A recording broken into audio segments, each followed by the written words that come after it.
महेश्वराय नमः। ॐ शम्भवे नमः। ॐ पिनाकिने नमः। ॐ शशिशेखराय नमः। ॐ वामदेवाय नमः। ॐ विरूपाक्षाय नमः। ॐ कपर्दिने नमः। ॐ नीललोहिताय नमः। ॐ शङ्कराय नमः। ॐ शूलपाणये नमः। ॐ खट्वाङ्गिने नमः। ॐ विष्णुवल्लभाय नमः। ॐ शिपिविष्टाय नमः। ॐ अम्बिकानाथाय नमः। ॐ श्रीकण्ठाय नमः। ॐ भक्तवत्सलाय नमः। ॐ भवाय नमः। ॐ शर्वाय नमः। ॐ त्रिलोकेशाय नमः। ॐ शितिकण्ठाय नमः। ॐ शिवप्रियाय नमः। ॐ उग्राय नमः। ॐ कपालिने नमः। ॐ कौमारये नमः। ॐ अन्धकासुरसूदनाय नमः। ॐ गङ्गाधराय नमः। ॐ ललाटाक्षाय नमः। ॐ कालकालाय नमः। ॐ कृपानिधये नमः। ॐ भीमाय नमः।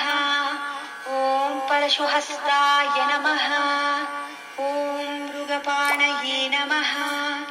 ॐ जटाधराय नमः। ॐ कैलासवासिने नमः। ॐ कवचिने नमः। ॐ कठोराय नमः। ॐ त्रिपुरान्तकाय नमः। ॐ वृषाङ्काय नमः। ॐ वृषभारूढाय नमः। ॐ भस्मोद्दूलितविग्रहाय नमः। ॐ सामप्रियाय नमः। ॐ स्वरमयाय नमः। ॐ त्रयीमूर्तये नमः। ॐ अनीश्वराय नमः। ॐ सर्वज्ञाय नमः। ॐ परमात्मने नमः। ॐ सोमसूर्याग्निलोचनाय नमः।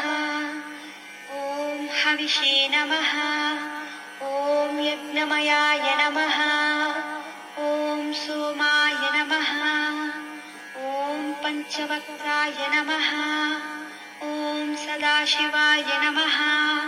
ॐ विश्वेश्वराय नमः। ॐ वीरभद्राय नमः।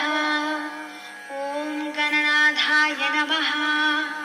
ॐ प्रजापतये नमः। ॐ हिरण्यरेतसे नमः। ॐ दुर्दर्शाय नमः। ॐ गिरीशाय नमः। ॐ गिरिशाय नमः। ॐ अनघाय नमः। ॐ भुजङ्गभूषणाय नमः।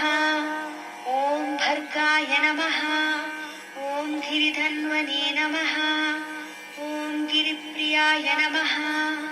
ॐ कृत्तिवाससे नमः। ॐ पुरारातये नमः। ॐ भगवते नमः। ॐ प्रमदाधिपाय नमः। ॐ मृत्युञ्जयाय नमः। ॐ सूक्ष्मतनवे नमः।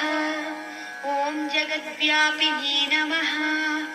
ॐ जगद्गुरवे नमः। ॐ व्योमकेशाय नमः। ॐ महासेनजनकाय नमः। ॐ चारुविक्रमाय नमः। ॐ रुद्राय नमः। ॐ भूतपतये नमः। ॐ स्थानवे नमः। ॐ महिर्भुज्ञाय नमः। ॐ दिगम्बराय नमः। ॐ अष्टमूर्तये नमः। ॐ अनेकात्मने नमः। ॐ स्वात्विकाय नमः।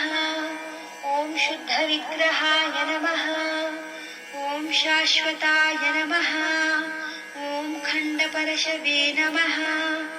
ॐ अजाय नमः। ॐ पाशविमोचकाय नमः। ॐ नमः। ॐ पशुपतये नमः। ॐ देवाय नमः। ॐ महादेवाय नमः। ॐ अव्ययाय नमः। ॐ हरये नमः।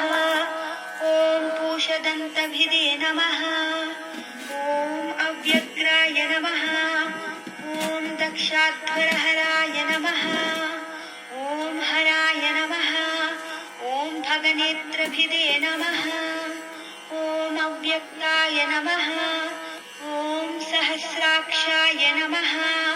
ॐ सहस्रपादे नमः। ॐ अपवर्गप्रदाय नमः। ॐ अनन्ताय नमः। ॐ तारकाय नमः।